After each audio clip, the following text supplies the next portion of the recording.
Excellences, Monsieur le Président de la République, en séjour au Katanga, chez vous, vous avez tenu à vous adresser à vos frères et sœurs de cette province en début de cette année 2015 au travers d'un échantillon de cadres représentatifs de toutes les couches. Nous vous en remercions et nous saisissons l'opportunité pour vous présenter nos vœux les meilleurs de santé et de prospérité et particulièrement de raffermissement, de courage et de persévérance. Excellence, Monsieur le Président de la République, tel que vous le lisez sur tous les visages, il ne me revient pas d'aller au-delà que de vous inviter à assouvir la soif de l'Assemblée, impatiente de vous écouter et d'entendre votre message. Aussi, Excellence, Monsieur le Président de la République, très respectueusement, je me permets de vous inviter à vous adresser à l'assistance. Kaributen, Aksanti. Pourquoi est-ce que vous êtes crispé? Kuna nini?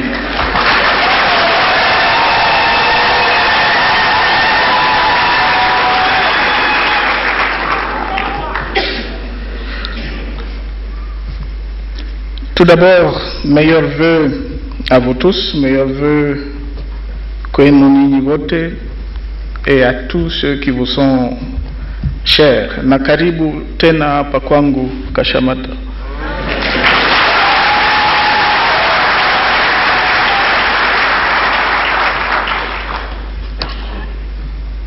Je ne sais pas ce qu'on va faire parce que sijui kama watu wote wanasema Kiswahili.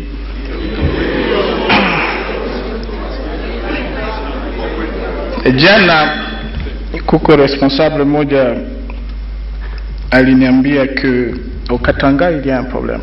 Président Katanga kuko problème. Problème kubwa ya Katanga ni communication. Communication parce que chaque fois président akikuya hapa hapendaki kusema. Nikamwambia que dans la vie, mtu mmoja alinikumbusha que dans la vie assez souvent il faut parler seulement quand et si tu as des mots qui sont plus forts que le silence. Kwa hiyo kama uko na maneno ya muhimu zaidi, ya nguvu zaidi, yenye inashinda silence, ndio unasema.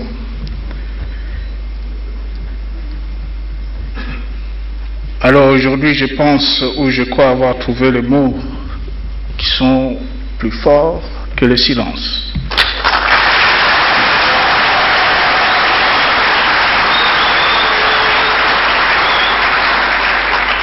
Mais tout d'abord le contexte.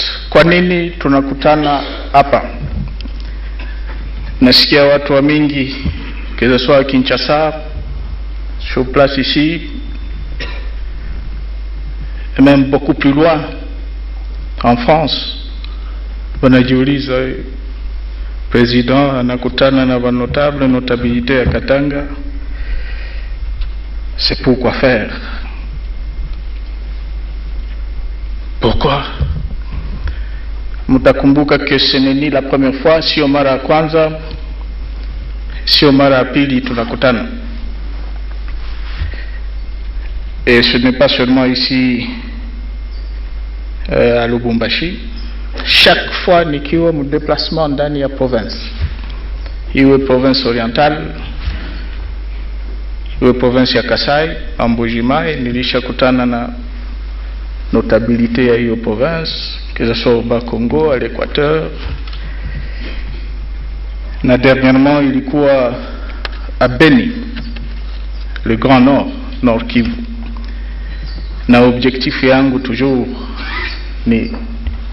ni kusema na wa représentants wa population, wa notable au notabilité, na kuéchanger na. Alors sijui kwa nini watu wanajiuliza pourquoi hii réunion. Pour moi c'est tout à fait normal. Mtakumbuka que depuis 2011 tulikutana Karavya kwa ajili ya kupeana maveu. C'était au mois de janvier 2011 nafikiri.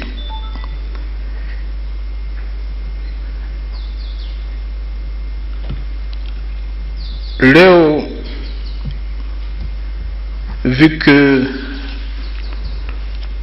hatuna muda mwingi sana, nitakuwa na mapoint mbili tu ya kuweza kuaborder na mweye na kupitia kwenu na population yetu yote ya Katanga. Point ya kwanza, na najua ni preoccupation ya watu wa mingi, ni réorganisation territoriale na administrative ambayo d'une façon abusive kila mtu anasema découpage. Na point ya pili yenye itakuwa na sous-point itakuwa ni ma question d'actualité, soit sur le plan politique et un tout petit peu sur le plan économique. Alors, point ya kwanza, réorganisation territoriale na administrative, ou bien tuko tunaita aujourd'hui découpage. Kwa mingi ndani ya hii salle, et je ne crois pas que kuko mtu mwenye yuko na moins de 20 ans ndani ya hii salle. Alors ba mingi banajua, wanakumbuka comment na wapi tumetoka ili tufikie kwa hii etape yenye tuko nayo leo. Na bilikuwa na miaka ya kunishinda, benye balikuwa mwi pays, benye balizaliwa kabla yangu wanajua ke independence ilipofika tulikuwa na 6 provinces ndani ya hii Congo. Et au fur et à mesure kutoka ku 6 provinces sita, leo tuko nayo 11. Zamani kulikuwa Leopoldville ikawa Kinshasa, ikawa Bandundu, ikawa Bas-Congo. Nakumbuka pia kulikuwa Kasai yenye ikawa Kasai Oriental, Kasai Occidental. Et 88 takumbuka pia kulikuwa province inaitwa Kivu yenye leo ni Nord Kivu, Sud Kivu na Manyema.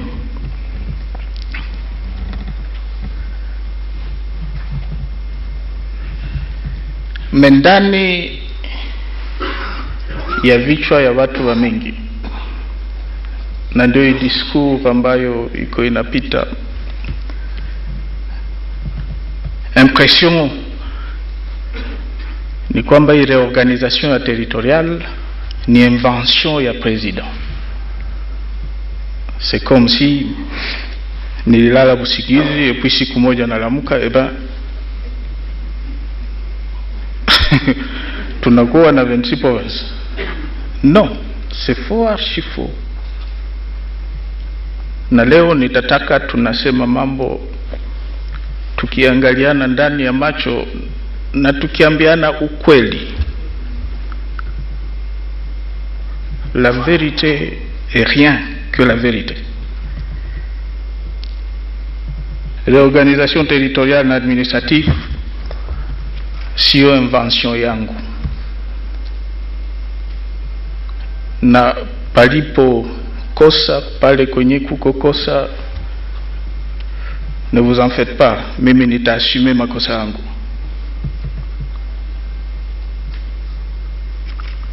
Kwenye kuwa faiblesse nitaassume ile faiblesse, na kwenye hakuna kosa nitataka tunakubaliana ke hii sio kosa yako. Et pour clarifier la situation, nataka nikumbushe audience ya kwangu hapa na population yote ya kwamba option ya reorganisation administrative ya territoire yetu ni option ambayo tulileve sisi bote pamoja.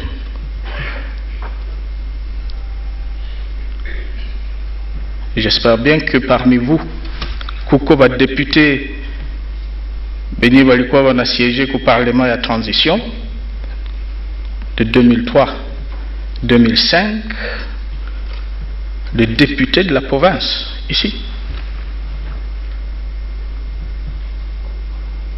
Na baada ya adoption ya ile constitution, ndo ndani yake constitution ambayo iko en vigueur leo, ndani yake ndo kuko hiyo option. Na mnajua mzuri pia ke hiyo constitution ilipita ku processus ambayo tunaita referendum, et ilikuwa adopté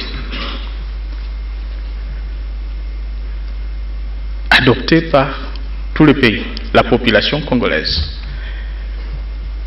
et que cette constitution par la suite ilikuwa promulguée.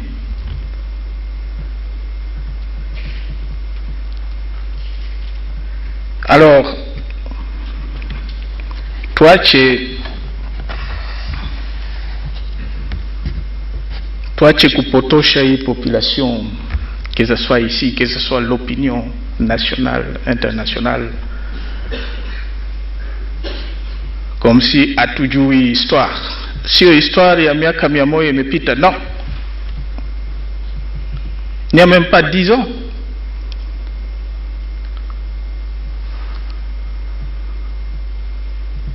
Na venye walisiéger ku ile assemblée ou soit parlement ya transition, banajua comment est-ce que c'était difficile. Débat ilikuwa ya nguvu sana kati ya venye walikuwa bana défendre option ya fédéralisme na wengine wenye walikuwa na défendre option ya unitarisme, et que le juste milieu yenye tulipata, tulisema hatutakuwa ni na federalisme, mais tunataka tukuwe na force de décentralisation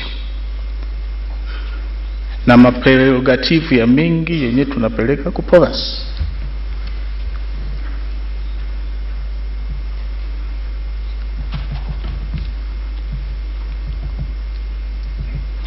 Alors une fois de plus, minataka tunaacha kuinduire population yetu makosa chaque fois na madiscours yenye haiko responsable ya kutaka kuvisha mzigo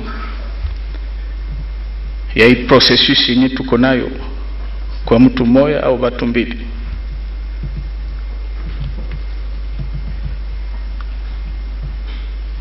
Mais muta remarqué que depuis que hii débat ilianza, nimekatala kuingia ndani ya hii débat, précisément parce que président de la République lazima akuwe na retenu. Hatuwezi sisi wote kuingia mwi débat mwarene kuanza kufanya débat ya qui a fait quoi, comment, quand, responsabilité ni ya nani, non.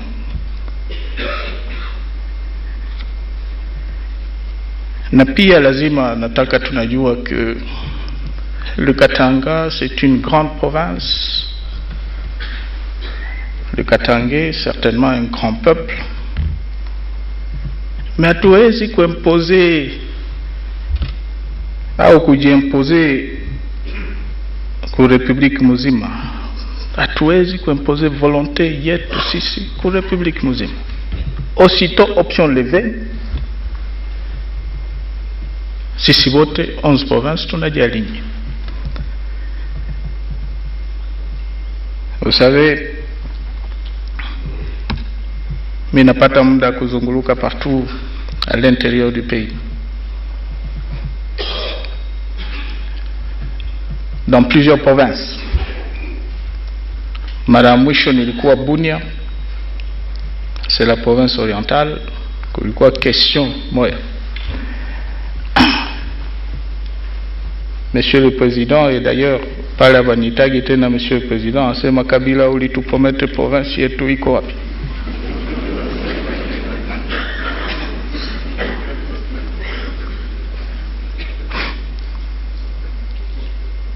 Lituri.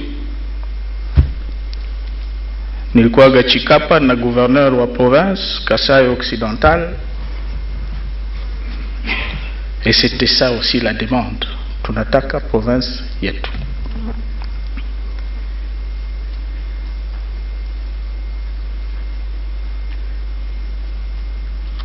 Hapa kwetu najua kuko boga ya mingi. Il y a ceux qui sont pour, kuko watu wenye weko pour, comme aussi il y a ceux qui sont contre.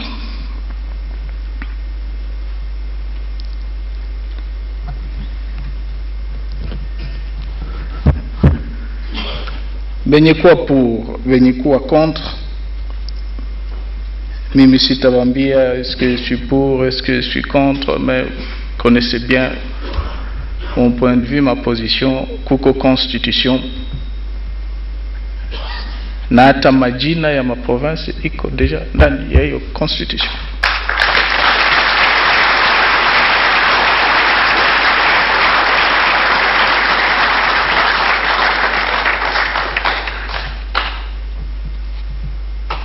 Alors, je n'ai rien inventé.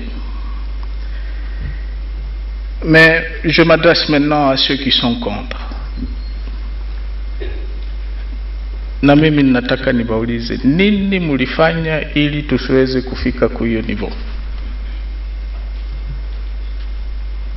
Mulijua parce qu'on a adopté tous la constitution ilikuwa promulguée, mais aussitôt cette constitution adoptée, nini ambayo mulifanya?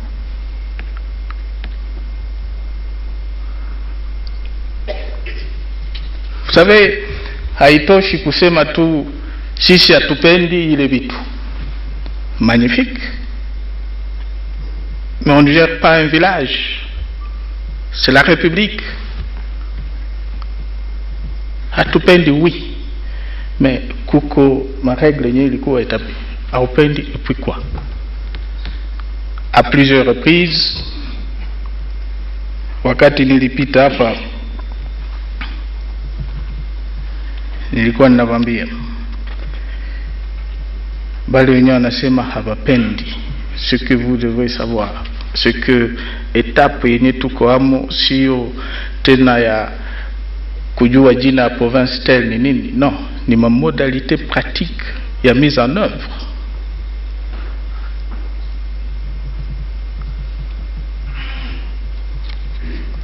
Benye beko contre, kitu gani yenye mulifanya?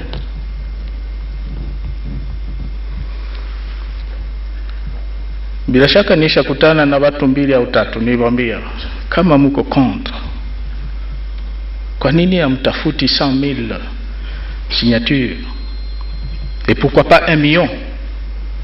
Unafanya pétition. Ndio ile voix ya kusema sisi hatuko d'accord na hii article 2. Bref, haikufanyika, watu hawakuifanya. Deuxième voie, est-ce que au niveau de l'Assemblée provinciale ici, kulisha kukuwa débat autour de cette question. Naona, merci beaucoup ba député beko hapa venye kuwa contre wangeinitier débat sur cette question na kusema sisi tuko contre et aussitôt adopter ma résolution kuileta Kinshasa. Hii ni décision ya gouvernement ou soit assemblée provinciale. Kama ilifanyika misiyui, mais de toute façon siyaona hiyo. Et troisième voie, peut-être yenye kuwa beaucoup plus simple. Batu si munge constituer même délégation 5-10 personnes na kukuja kuniona, Monsieur le Président, wewe ndo garant wa constitution, mais tuko na problème na tuko contre hii article. Je n'ai jamais vu une délégation.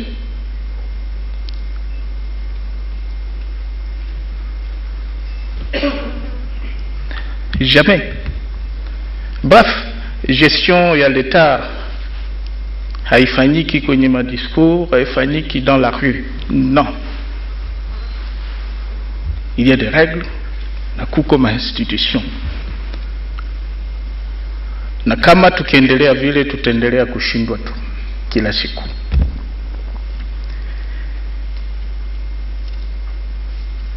Kwa hiyo kusema sisi hatupendi ile vitu, c'est très bien, mais hamuna raison, hamuna sheria hata kidogo.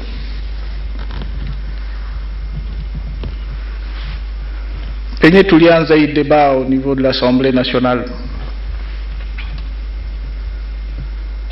na nikaona cirque cinéma yenye ilikuwa inafanyika, honorable Mwando yuko témoin parce que il est vice-président de l'Assemblée.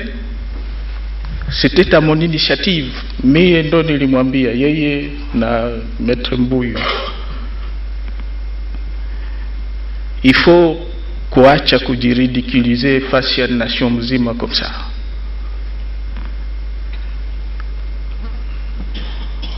Il faut appeler tout le monde, bakuje watu wafanye débat entre eux. Ilikuwa initiative ya kwangu.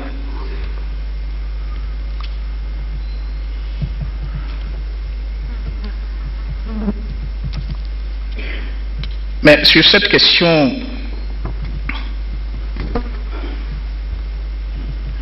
débat bado inaendelea na mimi nitajireserve kufanya makomentari ya mingi, mais kama hiyo loi kisha kuwa adopté, résultat mnajua itakuwa ni nini. Il ne faut pas tunakuwa ba hypocrite comme si tulikuwa hatujui na hatujui. Mais solution aussitôt yenye iko prévu aussi par la constitution. Ni kama watu wanasema non, sisi hatupendi hii administration ya mpya yenye inawekwa. Vous avez aussi le choix ya kumobiliser na kuitisha referendum. La province inarudia gisi ilikuwa kama population iki accepte. C'est ça la démocratie.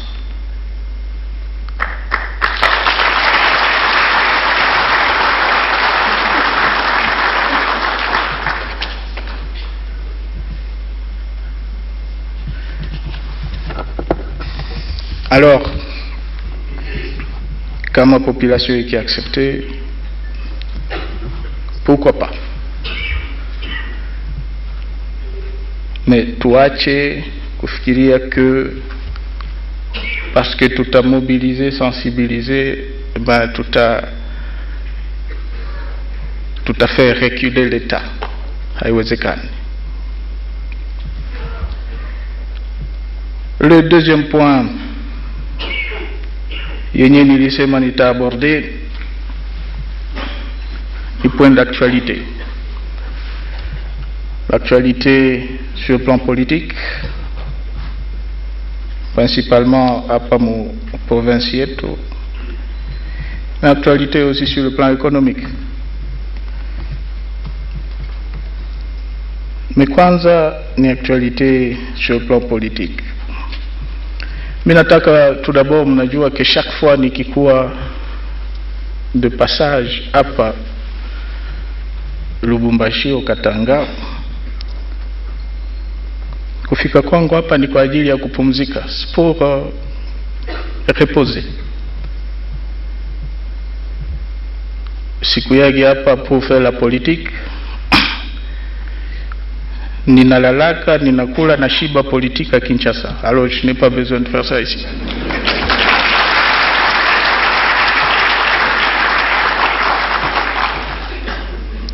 Nakuyaga hapa pour me reposer, pour voir ma famille. Je ne suis pas un extraterrestre, vous le savez, niko na famille yangu ya kabambi tu hapa. Nakuyaga kuona mama yangu mwenye anaisha kuwa mzee no?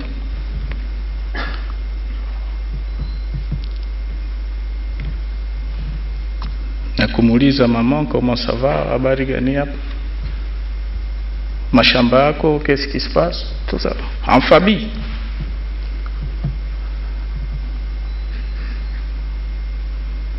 Et de temps en temps, bien sûr, ninauliza, qu'est-ce qui se passe dans la province, la nôtre?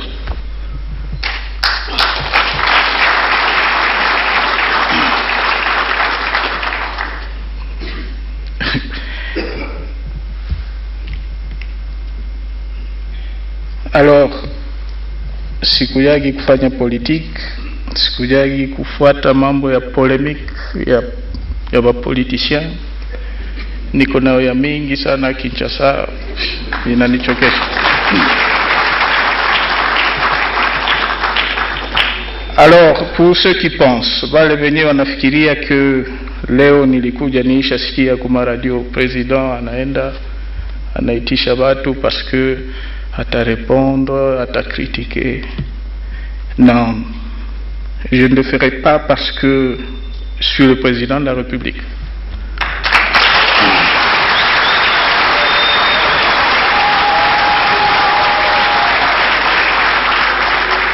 Et je suis le président de la République de ce grand pays qu'on appelle la République démocratique du Congo, de la nation congolaise, et pas de la République du Katanga. Hein?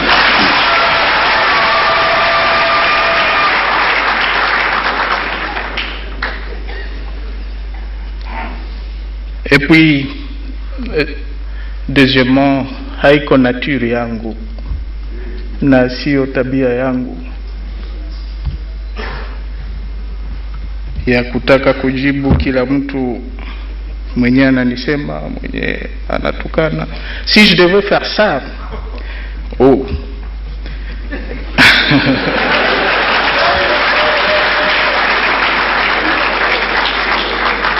kama ningefanya vile, tout d'abord ningejichusha chini sana,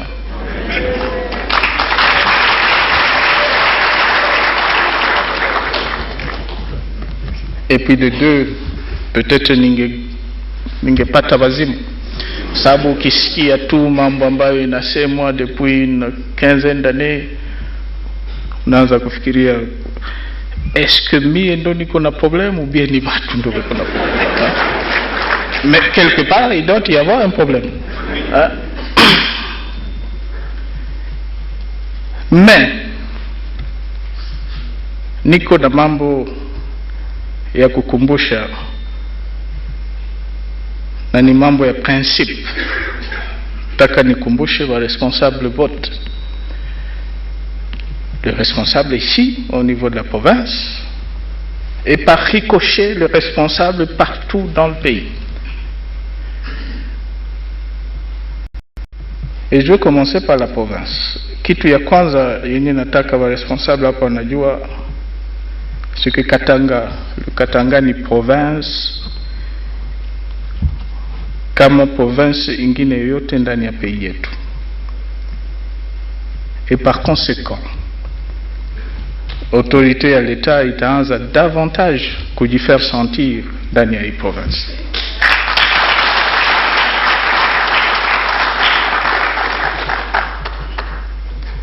Nataka tusisahau que le Katanga ce n'est pas une république. Katanga ni province. Na wa responsable wote lazima wajikomporte kama mama province ingine yote ndani ya pays yetu. Hiyo ni kitu ya kwanza. Ya pili, ndani ya gestion ya nchi, la gestion de l'État, kuko maprincipe. Principe kubwa ya kwanza, et surtout principe ndani ya territorial, c'est que wa responsable wote wenye kuwa hapa on a représenté l'État, on a représenté gouvernement na ma-institution yenye kuwa Kinshasa. Et surtout que à tout comme au système et fédéralisme ici. Et même si tungekuwa mu système ya fédéralisme, mais responsable yote beko na wangekuwa na obligation ya kurépondre ku gouvernement central. Na penye ba responsable wanaona banafikiria que avec d'accord na gouvernement central banatakiwa kuassumer. C'est assez simple.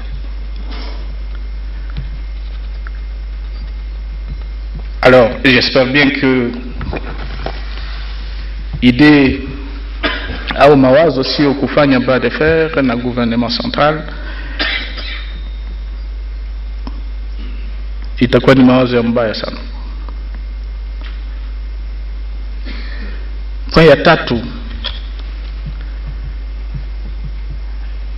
kwa ba responsable wote ya ma province et surtout province yetu hapa, nataka niwakumbushe que sisi ndo tuliwaconfier responsabilité ya gestion ya province.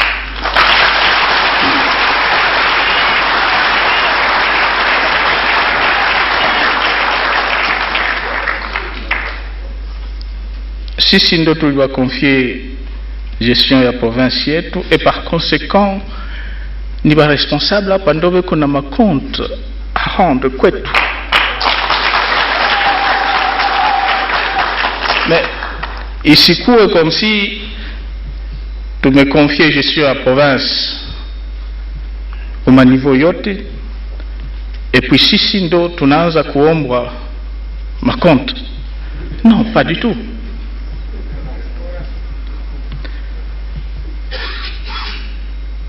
Ce n'est pas du tout l'inverse. Najua que kuko ma problème. Rétrocession. Hakuna rétrocession, il y a 40%. Mais même avec le peu, il y a eu des rétrocessions. Inabidi quand même natuambia avec le peu, le 10, 15, 20%, angalia ambayo tuko nafanya.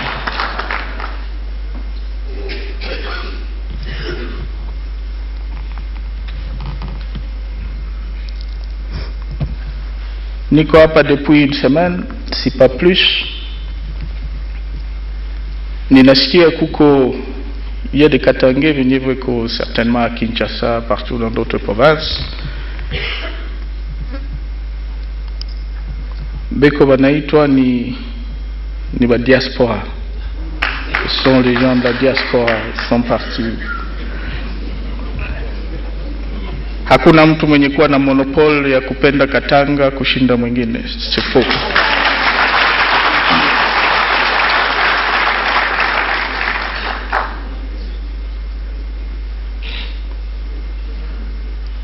Alors, kunakuwa plusieurs catégories, ceux qui sont ici, wenye kuwa mbali eben diaspora, et finalement tutacréer catégorie ingine, si itakuwa ni nini.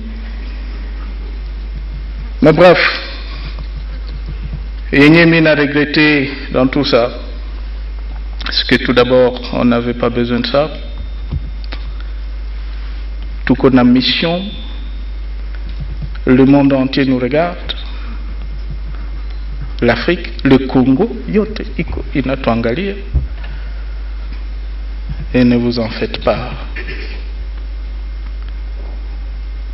Kama tungekuwa tuko na gestion mbaya,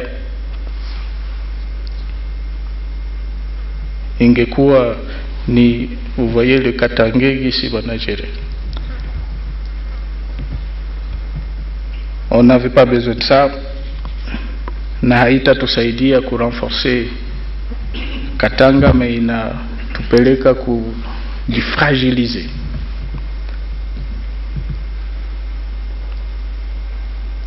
Alors ressaisissez-vous.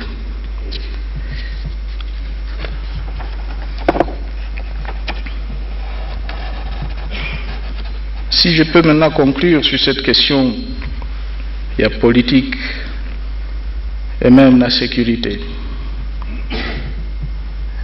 Minataka, sur cette question, je vous exhorte. Ninawaomba. Pour le moment, niko ninawaomba. Tuache kutenir mapopo yenye inaingiza division ndani ya population. Il faut cesser.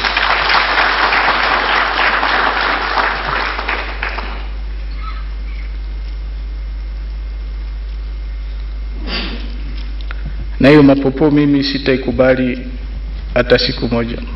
Jamais du tout.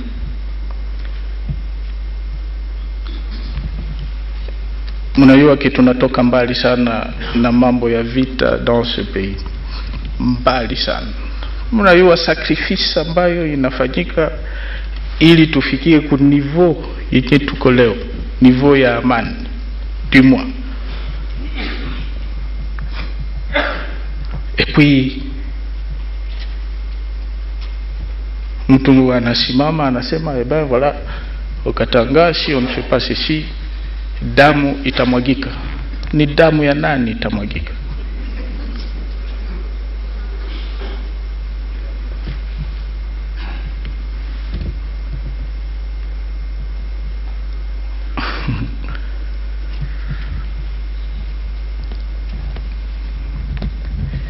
Mimi sipendi damu imwagike Katanga, et je ferai tout pour que kusikue hata toni moja ya damu yenye itaendelea kumwagika Katanga.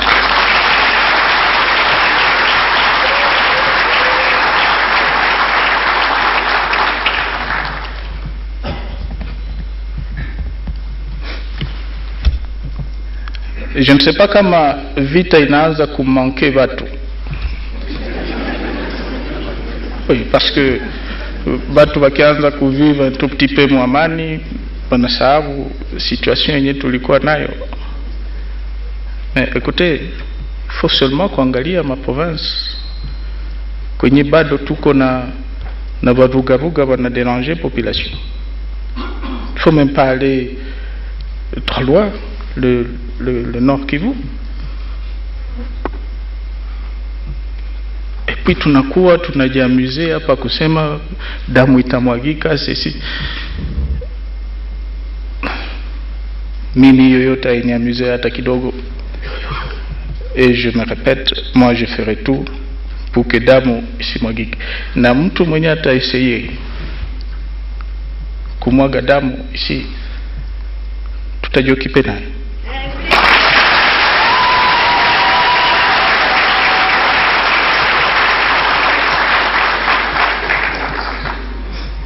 De toutes les façons, watu wenye kuwa na mawazo ya damu kumwagika,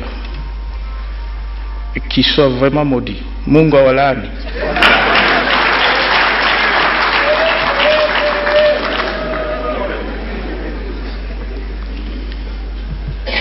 Deuxième point, toujours sur cette question, il y a sécurité.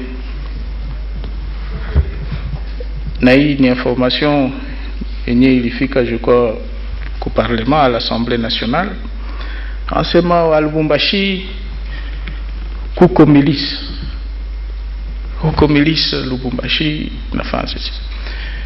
Mimi sijui kama kuko milisi au hapana.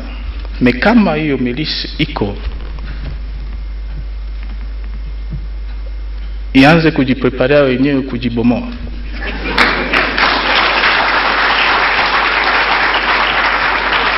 Vous savez,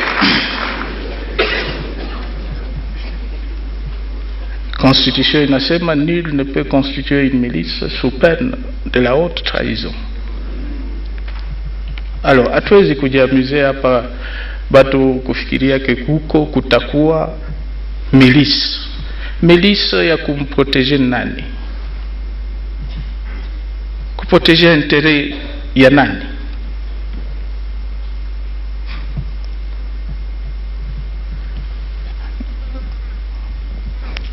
Hatuna besoin ya milice, na kama iko hiyo milice hao wenyewe yaanze kujidisperser na kubomoka. Sinon, nimesema autorité ya l'État watu wataanza kuisentir davantage ici.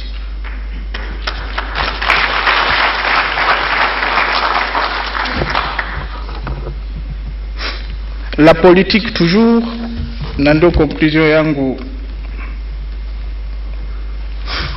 nayua que depuis très longtemps batu wanaisha kunifunga masikio na mie na population yote na question moya tu. 2016. Réponse yangu iko tout à fait simple. De grâce, il faut arrêter, il faut cesser avec cette distraction. Toi, tu es une distraction.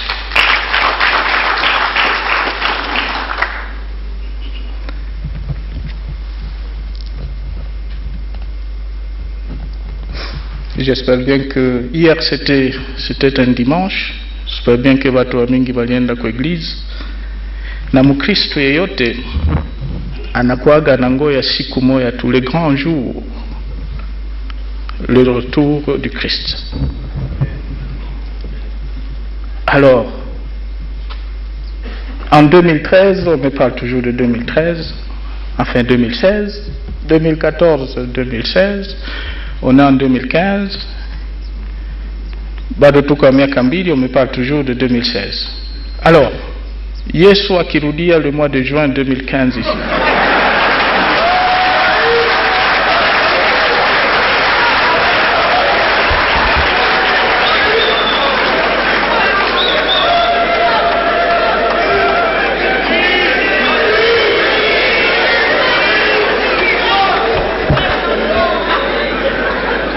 Nasema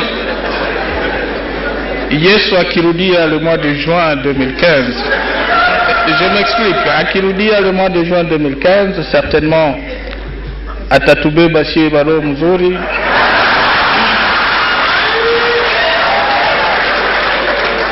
Bale baro mbaya watabakia. Et je ne sais pas ce qui va se passer. Mais bref, na hii ndo niliambiaka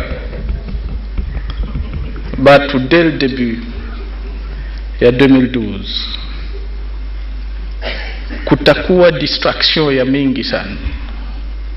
Sisi tuko na mandat, et au bout ya ile mandat tutaulizwa nini ambayo mlifanya. Sitasema no kulikuwa distraction ya 2016 ndo kwa sababu hatu non.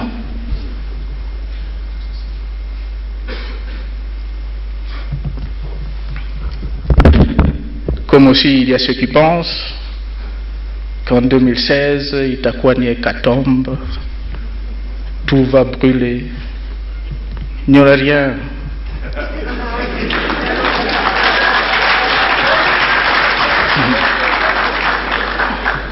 Ndo ile walituambiaga en 2006, souvenez-vous, Je ne sais pas pourquoi mémoire ya watu inakuwa inapotea. En 2006 ndio ile walituambia pays yote itabomoka, il n'y aura plus rien. En 2006 il n'y avait rien. 2011 c'était la même chose. 2011 kutakuwa vita partout, il faut évacuer tout le monde. Hakukuwa kitu. Na mimi niko na confiance aujourd'hui na maturité ya peuple congolais ya kujua kia mbaya kiko wapi na kia mzuri ni wapi, et que ce n'est pas ce même peuple yenye ishakuwa désabusé yenye itakwenda kuchugua kitu ya mbaya. Cela veut dire la guerre, la confusion, le chaos. Non. Mais en attendant, tuko na kazi ya kufanya, tena kazi kubwa sana. Hiyo ndio état d'esprit yangu. Mais antakuyua ce qui va se passer en 2016. Eh bien, rendez-vous en 2016, anakuya ananiuliza, on est maintenant en 2016, qu'est-ce qui va se passer?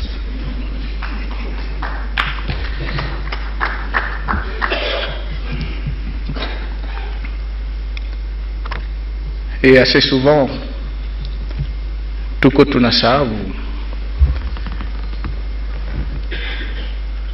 tunasahabu sana que constitution yetu imeprevoir mambo yote.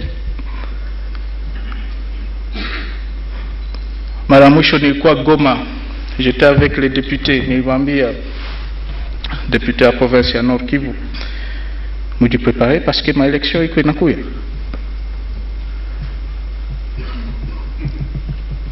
Kulikuwa maire wa ville, nilimwambia mujipréparer parce que prochainement maire atakuwa désigné, atachaguliwa. Si ndo tulipende ile demokrasi.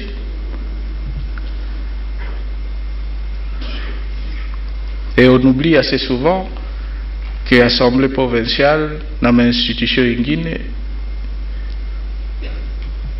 mandat yake ilimalizika depuis 2011. Mais constitution inaprevoir. Mais constitution inaprevoir que hiyo institution inaendelea jusqu'à ce que tunakuwa na institution ou bien ba responsable niko eli.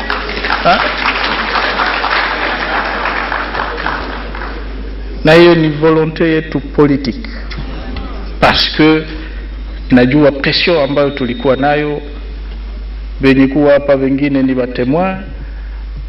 No, hatupendi ile Sénat ilikwisha kumaliza muda yake, on ne fait pas de gouverneur, il faut maintenant qu'ils soient tous nommés. Ni sema non, niet.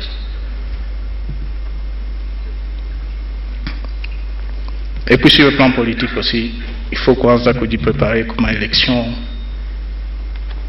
locale, municipale yenye iko inakuya.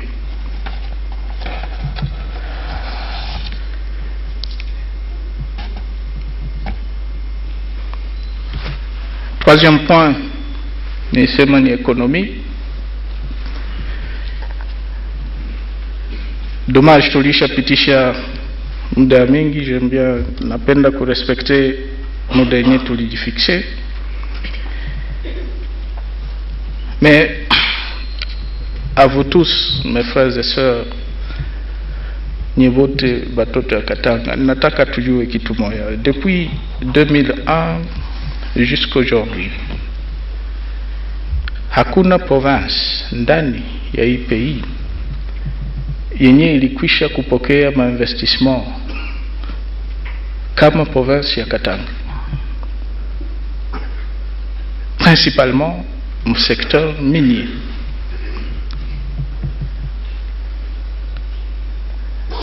Na sio investissement il y a 100 000 dollars, ni 100 millions, ni 1 milliard.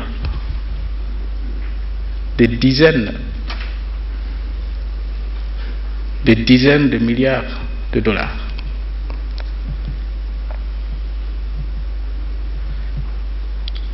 Mais la vérité, c'est que les retombées au résultat, il y a eu investissement qu'au niveau de la population, ayonekani.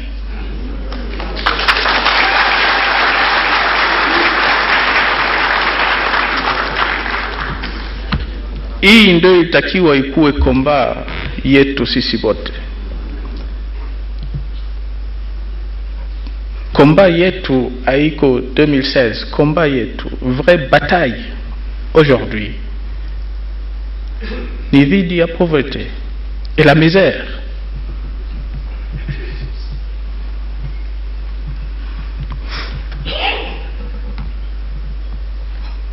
Vous savez, nilishakuya Katanga, on a déjà à plusieurs reprises organisé des réunions ici.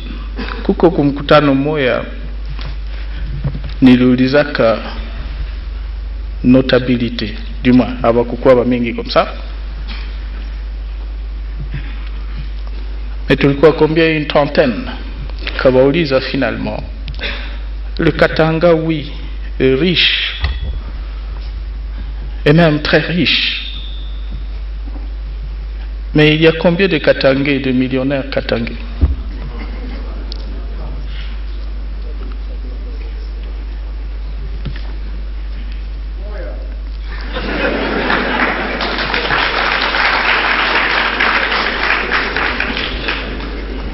Réponse bien sûr ilikuwa il faut kubatafuta atuyui ni bangapi. Moi je crois bien que haiyakuwa tard, il faut watu wanajiorganiser na kuhakikisha que les milliards de dollars yenye iko inakuja mu investissement umu inakwenda kwenye makushi yote ya population na watu wote.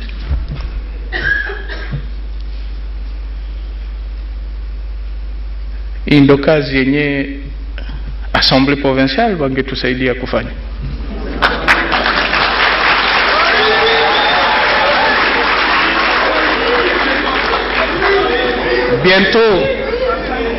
Bientôt sisi ku niveau ya Kinshasa tuko tunataka kuvote une loi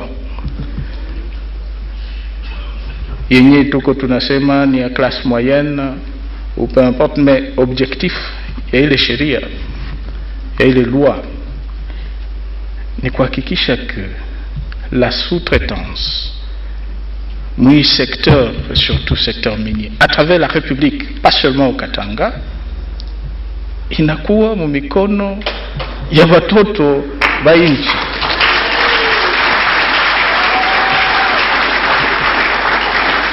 Mais hatuwezi kufanya vile na hatutafikia ile objectif kama batu wenyewe wanashindwa kukuwa organisé.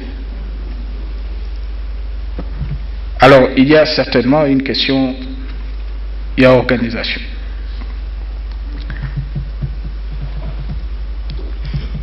Chaque fois nikikuya hapa, na hii ni exemple nipatiaga ministre Kabwelulu eko témoin, ukienda Kolwezi unarudia de Kolwezi Likasi jusqu'à Kasumbalesa, kitu yenye inakufrape et na retenir imagination yako ni vitu mbili. Tout d'abord, le nombre de camions de truck yenye iko ina transporter le produit. Mais kitu ya pili, c'est certainement la pauvreté tout au long de cette route. Et c'est ça la contradiction yenye tunatakiwa kuresoudre.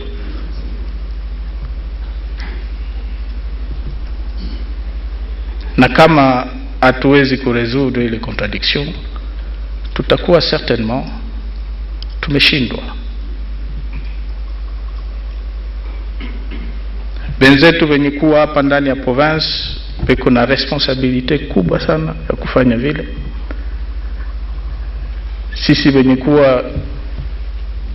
Sisi wa diaspora wenye kuwa Kinshasa tuko na responsabilite ya kufanya vile, na sie tulishaanza. On a déjà commencé.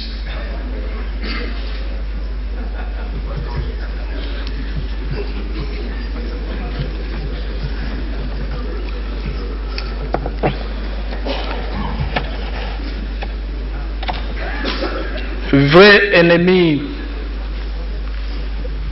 le vrai ennemi wa Katanga, je ne sais pas. Vrai ennemi wa Katanga mwenye lazima tumupige vita ni pauvreté, c'est la misère, ni chômage.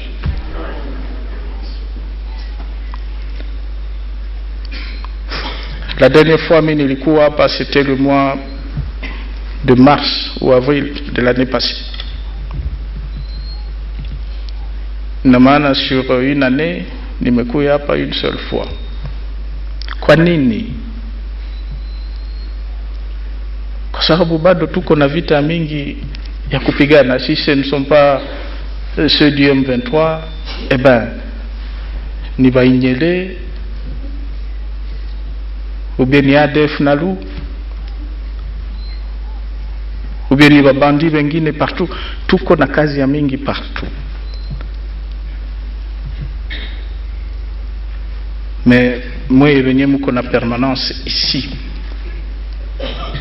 mko na responsabilité ya kuredresser hii ma situation yote.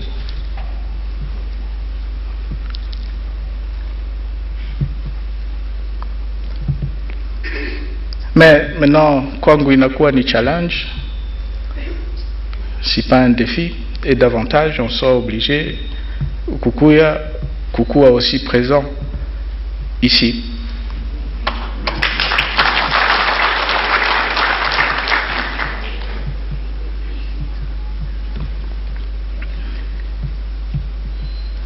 Tunasema Katanga iko province yenye kuwa riche. Merci beaucoup. Mais nilikuwa Équateur na ba député à l'Assemblée provinciale. Kawambia, faut pas croire que kuko province moja tu yenye kuwa riche.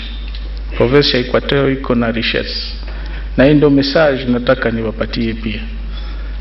Vraie richesse ya province haiko ni cobalt ni cuivre. C'est tout d'abord la paix et la stabilité. Mukikosa hakuna mtu atakuya kuchimba ni cobalt ni cuivre ici.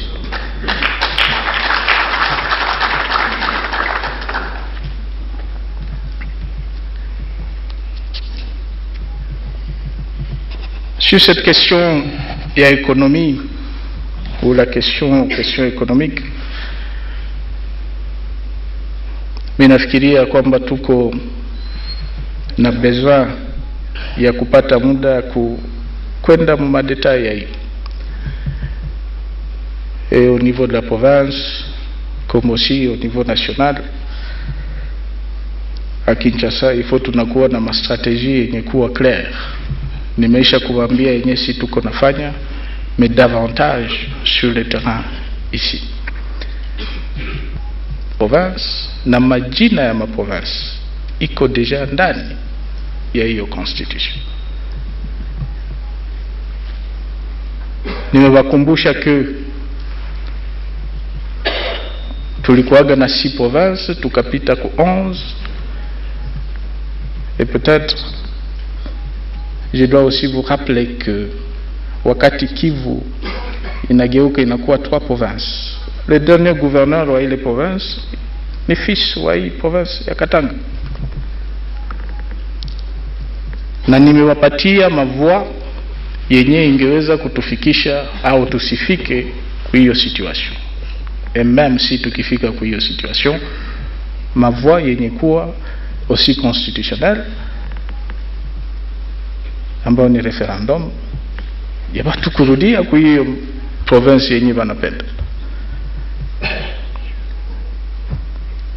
Mais que le Katanga, et c'était ça ma conclusion, isifikirie que inaweza ikajimpose kwa nation mzima ya Congo. Le deuxième point, nili aborder question politique, nisema actualité politique, na niwapatia ma principe Nilisema tulikonfie province et que tuko tunangoja watu watu rendre compte. Na sio sisi tuanze kukuja ku rendre compte de quoi? Sisi hatugere hii province, tunagere pays mzima, le Congo.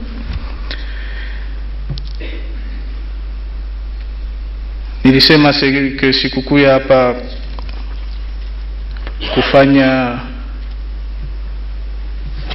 kufanya ni réplique ni polémique, parce que niko na mapolémique na madiscours ya mingi sana kwenye ninatoka. Sina besoin ya hiyo hapa, j'en ai pas du tout besoin.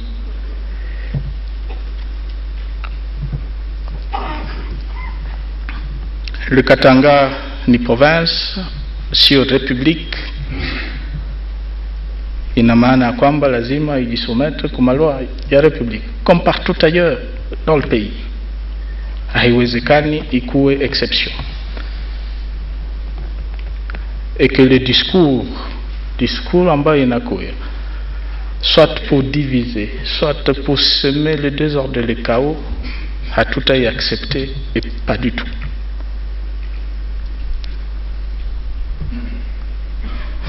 Nisema kama kuko milice, il faut kuimaliza, il faut mettre fin à ça, parce que il a tout discrédité.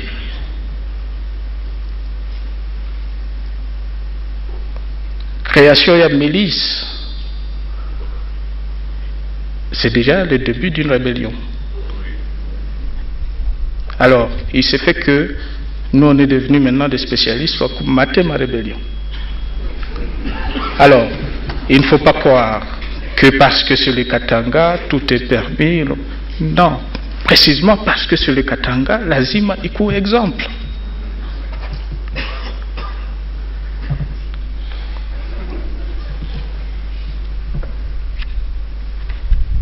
Économique, yenye hatukufikia conclusion, mais ce qu'il faut retenir, c'est que au niveau du gouvernement central, tuko tunafanya kazi, na hiyo loi ikishakuwa adoptée, tunataka relais au niveau ya chaque province inafanyika et le plus vite par le biais que ce soit l'assemblée provinciale au gouverneur, pour que fasi kwenye kuko richesse tuweze kuisentir ndani ya maisha ya population. Et je vous ai donné l'exemple seulement. Exemple moya tu. Je ne sikupenda kwenda beaucoup plus loin. Exemple moya. De Kolwezi jusqu'à Kasumbalesa, moya ya pita, apite aone contraste yenye iko. Et c'est ça le vrai défi à relever.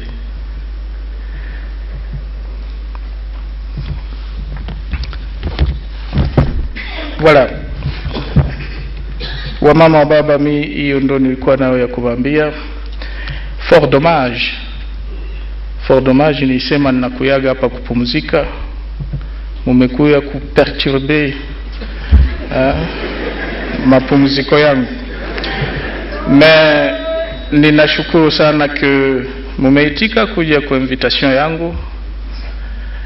Mumeitika invitation yangu plutôt kukuya ili tuweze kuonana, tuweze kusema. Tuache mambo ya distraction. L'essentiel ni yenye nimetoka kuwaambia. Merci beaucoup. Une fois de plus, meilleurs vœux. Mungu awabariki nyinyi wote.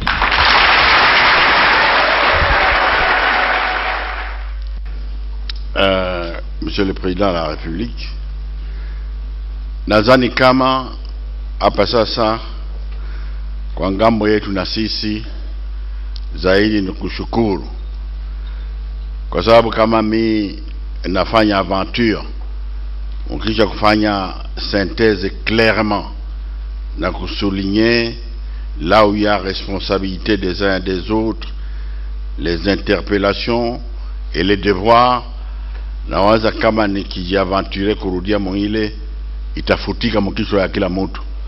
Ni afadhali kila mtu aende na ile image na kuwe responsable devant lui-même. Tunashukuru sana hivi mliweza kutupatia hii honor ya kutufasiria na kwa kitaratibu, hasa zaidi bila kadiri mnasema mzoe inaika karaktere yenu ya kufanya polemique. Nadhani kama sisi wote tunatoka hapa wenye kuwa edifie, na ni ile Bwana Rais, tunatumaini kama uko tutakako kwenda, kama Yesu atafika, kama ni siku tusiojua,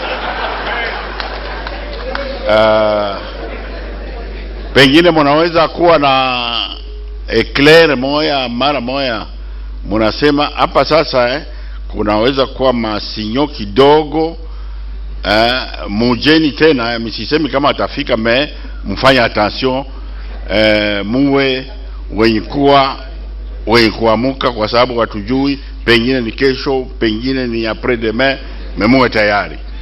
Nadhani kama ile ilikuwa lazima pia kwa kuweza kusikia. Ni hivi, kuna wakia tu kwa jina ya wandugu walikuwa hapa wa notabilite, kuwashukuru mara nyingine, na tuweze kupata ruhusa kwenu, kila mtu aende na ile responsabilite. Asante sana.